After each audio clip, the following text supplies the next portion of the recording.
dans le cadre d'un divorce ou d'une séparation, croyez-vous en la médiation familiale? Oui, je pense qu'il y a une valeur à avoir une opinion neutre sur la situation qui permet de calmer les ardeurs, surtout quand il y a beaucoup de ressentiment ou quand les enfants sont impliqués, par exemple. Dans le cas d'une séparation ou un divorce, croyez-vous en la médiation familiale? Oui. Pour racoler les morceaux, vous voulez dire? Surtout pour la négociation, là, la séparation des biens et tout ça, pour prendre entente concernant le divorce. OK. Je pense que oui, parce que quand on est sur le fait, il y a beaucoup d'émotions qui se passent, alors que les proches ou être aidé par quelqu'un, il y a beaucoup plus de recul, donc c'est plus rationnel. Mm-hmm. Donc oui, je pense que ça peut aider sur justement ce côté émotionnel qui pourrait être trop fort. Mm-hmm. Et vous? Ouais, même réponse. On mélange le passionnel et le relationnel, enfin le rationnel et le passionnel. Parce que quand tu viens de te séparer, je pense que la dernière chose que tu as envie de parler, c'est combien d'argent va à celle qui me brise le cœur. Donc, faut dépassionner ça.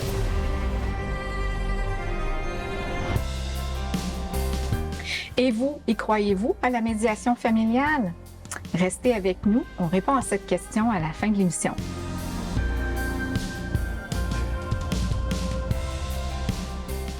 Bonjour et bienvenue à l'émission Rupture. Aujourd'hui, à l'émission, nous allons parler du divorce 101. Démystifier les procédures légales, par où commencer. Quand on se prépare à une séparation ou un divorce, il y a tellement à penser, les différentes étapes, qui je contacte en premier, qu'est-ce que je fais. Pour en parler avec moi aujourd'hui, deux invités. Maître Stéphane Lavoie, qui est médiateur et avocat en droit de la famille au cabinet Brodeur-Prémont-Lavoie. Bonjour. Bonjour. Merci d'accepter l'invitation. Merci à vous. Oui. Caroline Thériault, qui est conseillère en sécurité financière, courtière hypothécaire et associée au cabinet Elle. Oui, bonjour Marilyn. Caroline, merci d'être là. Merci à vous. Alors, Maître Lavoie, je commence avec vous. Par où on commence quand on décide de se séparer ou de se divorcer? Bien évidemment, si je prends mon expérience à moi, les gens me sont référés soit à titre de médiateur. Donc, à cette occasion-là, je reçois les deux personnes concernées dans le contexte de la médiation, ou quelqu'un me consulte, évidemment, parce qu'on souhaite obtenir de l'information sur les étapes à venir, ou, par exemple, on veut entreprendre des procédures. Évidemment, c'est lors de la première entrevue, si je parle plutôt d'une consultation unique, là. Oui. Lors de la première entrevue, évidemment, ce qu'on fait souvent, c'est qu'on prend un peu l'historique des faits, on prend le temps de comprendre où on en est un petit peu dans la décision. Et évidemment, lors de cette première séance-là, c'est là qu'on évalue aussi la possibilité puis qu'on conseille les gens de consulter soit pour une thérapie conjugale ou la possibilité de réconciliation. On leur présente tous les services qui s'offrent à eux. Et c'est à ce moment-là qu'on peut présenter évidemment la médiation familiale également, qui est un processus où on rencontre un avocat impartial. Ça peut être en fait, je dis avocat, mais en fait, pour être honnête, pour être un médiateur accrédité. Il y a notaire, il y a certains psychologues aussi, qui peuvent être... Voilà. Alors c'est pas, effectivement, alors ce n'est pas que l'apanage des avocats, là. Il y a les notaires, travailleurs sociaux, conseillers en orientation, psychologues aussi, qui peuvent être médiateurs accrédités, qui peuvent avoir la formation pour offrir ce service-là aux gens. Donc, si je comprends bien, là, je peux me présenter, moi, je décide de me séparer. Je veux savoir un peu mes droits à moi personnellement avant de l'annoncer. Ça peut être avant de l'annoncer.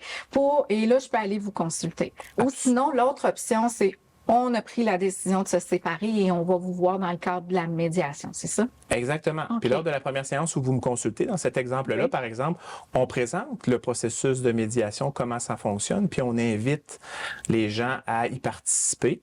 Et là, bien souvent, il va y avoir une discussion pour le choix du médiateur, parce qu'à partir du moment où les gens me consultent, moi, ce n'est pas mon cabinet qui peut agir comme médiateur. Ah, si on vous a consulté en individuel. Exact. Okay. Exact. Mais si on se présente à vous, puis on n'a pas fait de consultation, on peut adhérer à la médiation avec vous. Absolument. OK, là, je comprends. Ouais. Puis donc, au niveau de la médiation, là, c'est impartial. Donc, vous ne direz pas à un plus qu'à l'autre quoi décider, là, c'est ça? Absolument. Le processus de médiation, c'est un processus confidentiel sur une base volontaire, lors duquel les parents vont consulter pour essayer de trouver des solutions adaptées à leur vie de famille, à ce couple-là, à cette famille-là.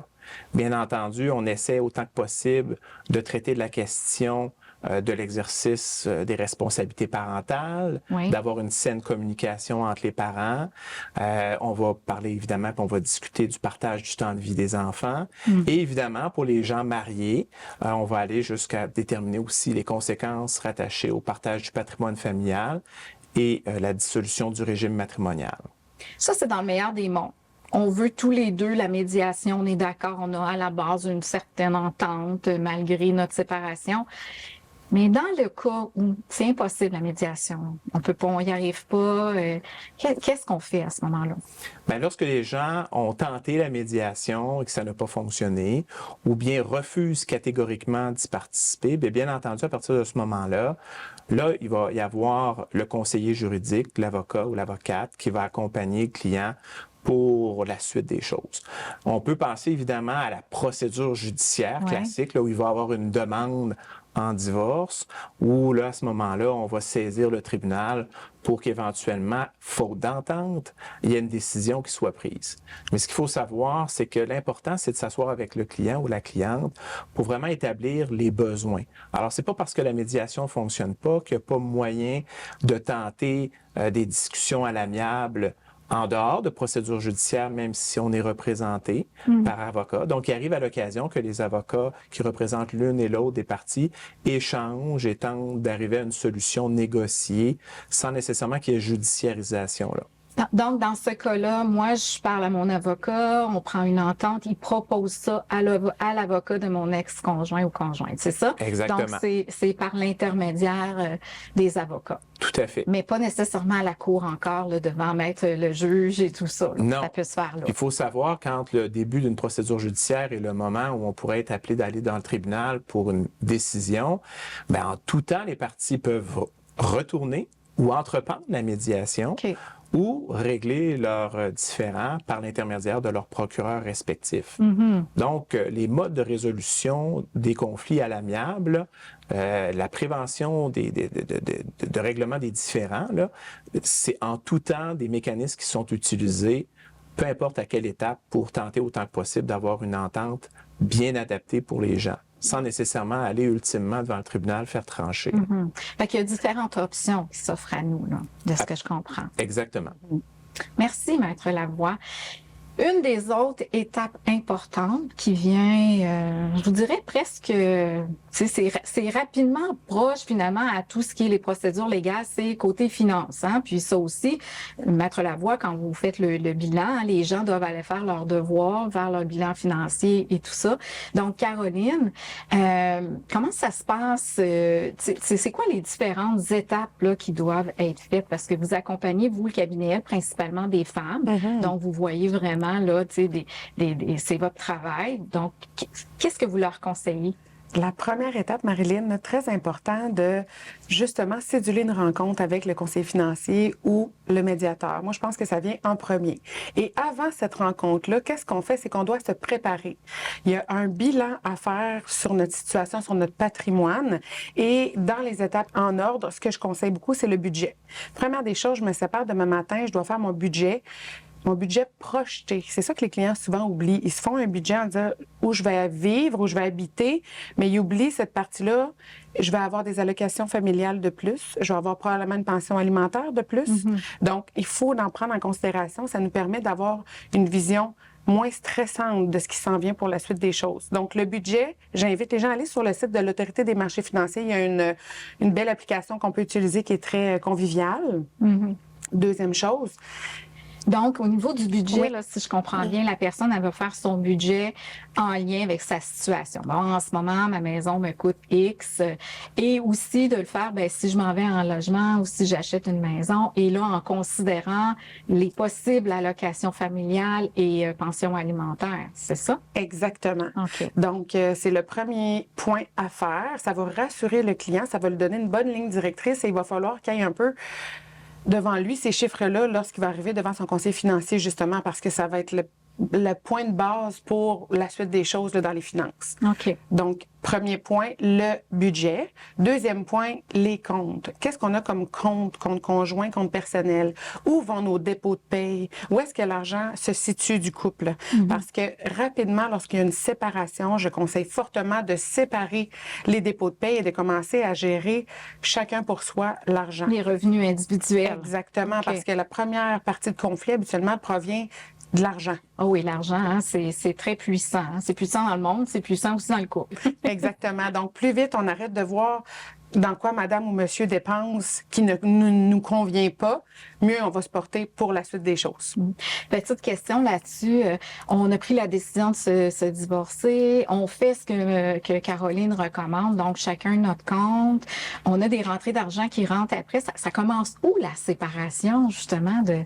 Bien, évidemment, c'est souvent la question qui est urgente un petit peu dans certaines situations où les gens doivent départager les portefeuilles, si on peut s'exprimer ainsi, puis qui va payer quoi en attendant qu'on ait réglé l'ensemble des questions à traiter, soit en médiation ou éventuellement en discussion entre procureurs. Fait que oui, c'est effectivement pertinent là, d'essayer de démêler, de faire le ménage de ces situations-là. Oui, c'est quelque chose à faire. Alors, on s'arrête pour une courte pause, puis au retour, on continue avec Caroline pour les différentes étapes concernant les finances.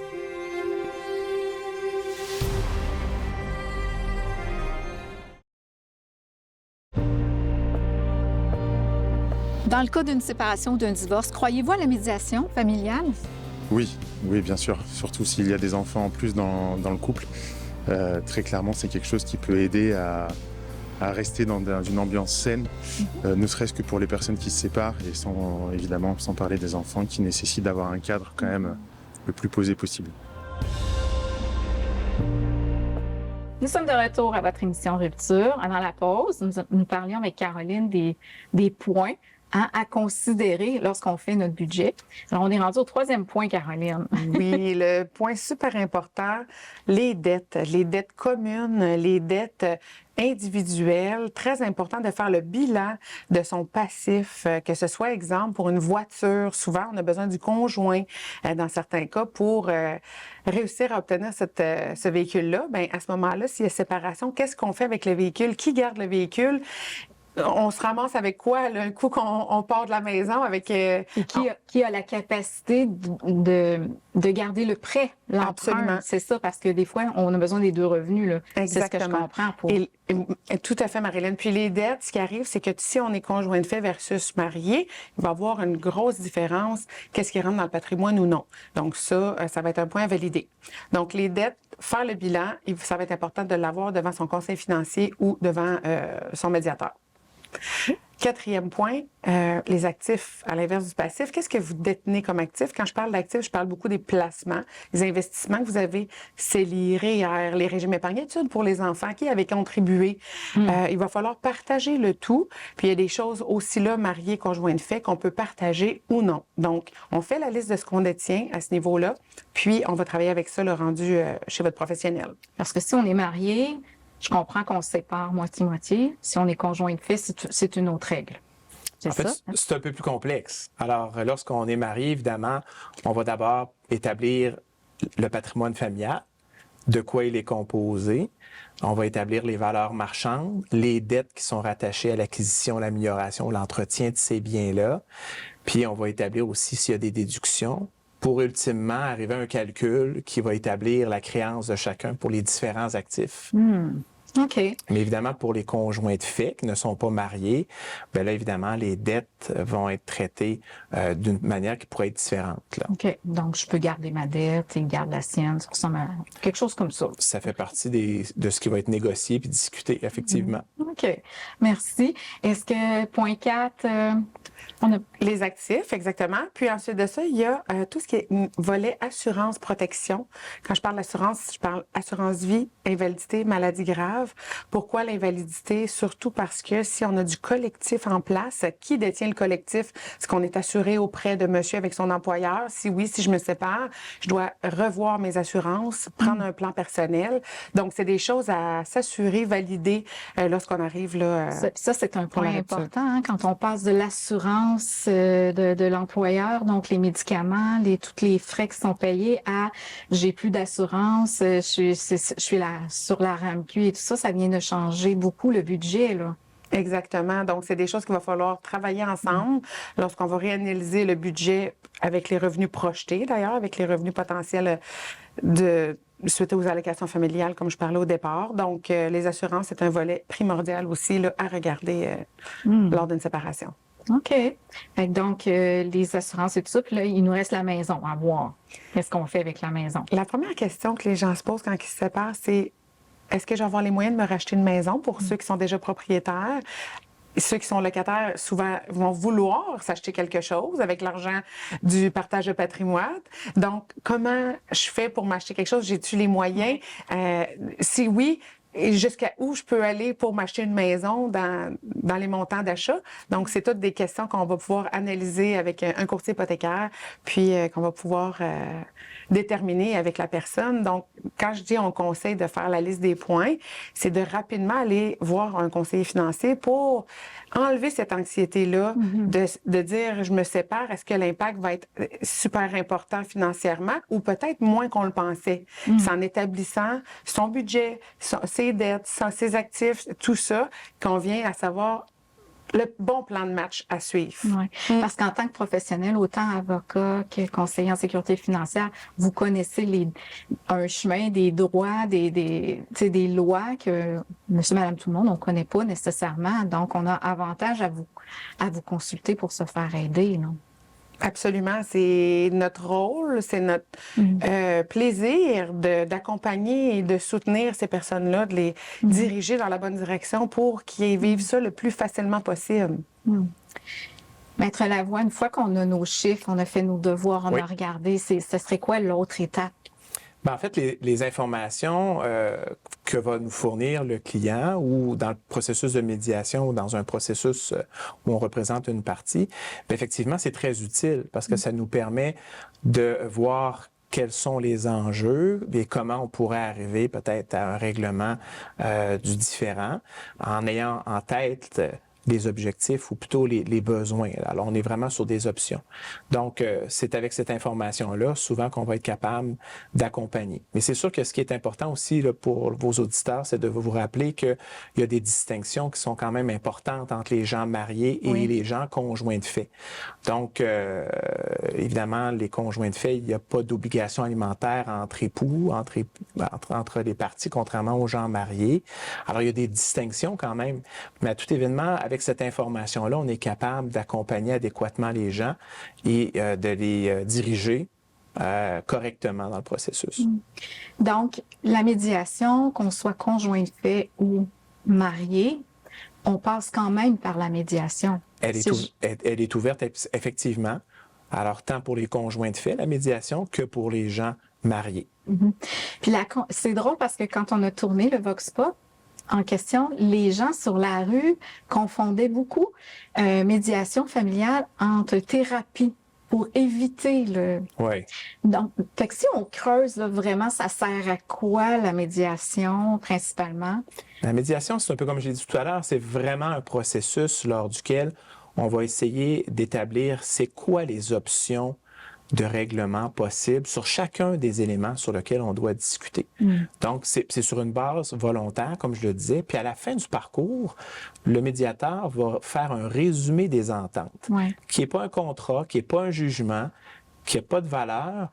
Et les gens ont l'opportunité ensuite de le prendre, ce résumé-là, et d'aller consulter une personne une personne pour avoir un petit peu une idée, est-ce que c'est conforme à ce qu'on fait habituellement? Est-ce que c'est comme ça? Est-ce que je suis protégée dans cette entente-là? Exact, exact. Parce que des fois, les gens peuvent arriver avec une entente qui va peut-être sortir de la boîte, là, sortir du cadre.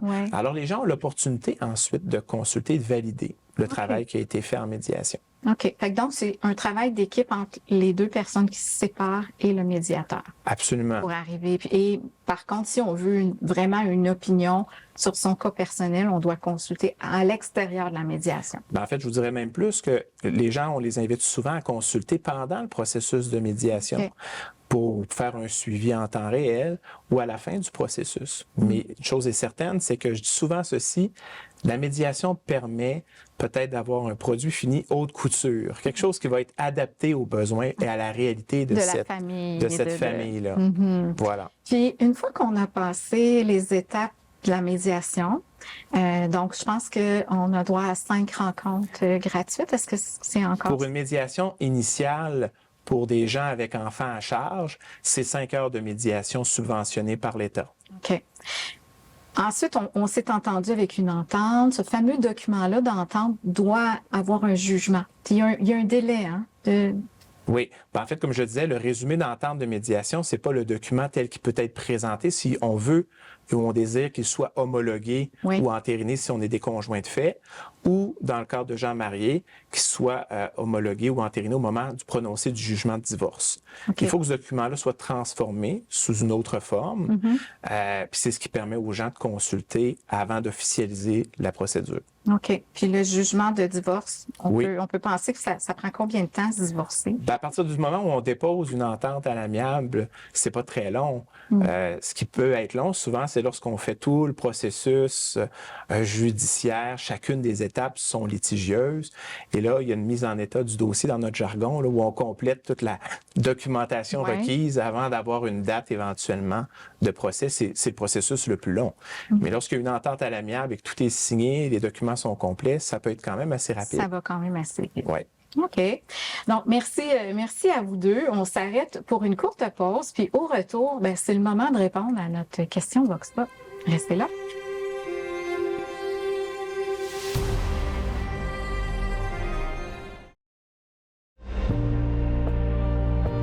Dans le cas d'une séparation ou d'un divorce, croyez-vous à la médiation familiale?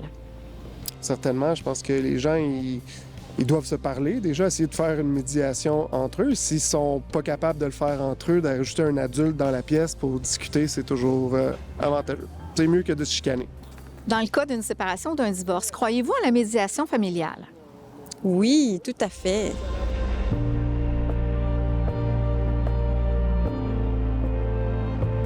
Nous sommes de retour à l'émission Rupture. Alors, on poursuit avec la réponse de notre Vox Pop. La question était, croyez-vous à la médiation familiale? Alors, Caroline, y crois-tu à la médiation familiale? Absolument. Moi, j'ai traversé cette épreuve-là 2 fois. Ça s'est super bien passé. Après 2 rencontres, tout était réglé. Je crois que ça devrait être obligatoire même parce que rapidement, on voit, surtout dans ma pratique, les clients établissent des partages sains, c'est rapide, c'est efficace. L'objectif étant toujours de protéger les enfants dans tout ça. Donc, moi, je pense que ça devrait être obligatoire dans tous les cas là, de séparation et de médiation. Oui. Puis dans les clients que tu accompagnes, est-ce que la plupart vont à la médiation? Tous mes clients, je les réfère en médiation automatiquement. Ça fait partie de mon processus, mais je vous dirais que je pense que les gens sont informés, ça les intéresse d'être accompagnés, puis en majorité du temps, ils vont d'emblée, oui, effectivement. Fait que tu as des belles histoires de réussite avec la médiation. Absolument, oui. Et puis en 5 heures, on a le temps d'en régler des choses, là, 5 heures gratuites. Donc, je pense que c'est un must. Là, tout le monde devrait y aller, oui. Et vous, Maître Lavoie, j'espère que vous y croyez, la médiation. Bien entendu, non seulement j'y crois, mais je pense qu'il faut inciter les gens à y participer. Puis c'est intéressant ce que ma collègue disait ici à ma droite. Alors, effectivement, le caractère obligatoire, il y en a un certain caractère obligatoire. Oui. On n'a pas eu le temps d'en parler jusqu'à présent, mais les séances d'information sont obligatoires avant d'aller devant le tribunal, éventuellement, quand les gens ne s'entendent pas. Et qu'est-ce Donc, que c'est cette séance-là? c'est une séance d'information où les gens doivent assister pour se faire expliquer quel est leur rôle comme parents. D'avoir vraiment là, à cœur le meilleur intérêt de leurs enfants et d'apprendre à ne jamais oublier qu'on restera parents à vie. Évidemment, il y a le volet financier qui va être discuté aussi lors de cette séance-là, mais ça permet souvent aux gens de peut-être reprendre un peu de recul avec la situation, puis peut-être de revoir leur position face à la médiation. Donc, ça devient un bel outil, la médiation. Absolument. Pour- Puis le taux de réussite, je pense qu'il est très élevé. Là. Les gens, ça fonctionne bien. Merci beaucoup à vous deux. C'était fort intéressant. Donc, on recommande à ceux qui nous écoutent, qui passent à travers cette tempête-là, de ne pas rester seul là-dedans. Hein, de vraiment, au niveau des finances, des fois, c'est compliqué aussi à faire la gestion de tout ça. Puis au niveau du droit, bien, vous êtes là. Fait que merci beaucoup d'avoir été là. Merci aussi à vous à la maison. Je vous rappelle que vous pouvez nous suivre sur la page Facebook de Rupture. Allez commenter, poser vos questions, répondre à notre question Vox Pop aussi. Et la semaine prochaine, nous parlerons de gérer la tourmente, traverser la tempête émotionnelle. Est-ce que vous devez en voir dans votre bureau, hein, de l'émotion aussi à travers tout ça, malgré la médiation? On passe par là. Fait que merci beaucoup d'avoir été là. Prenez soin de vous. On se revoit la semaine prochaine pour un autre épisode de Rupture.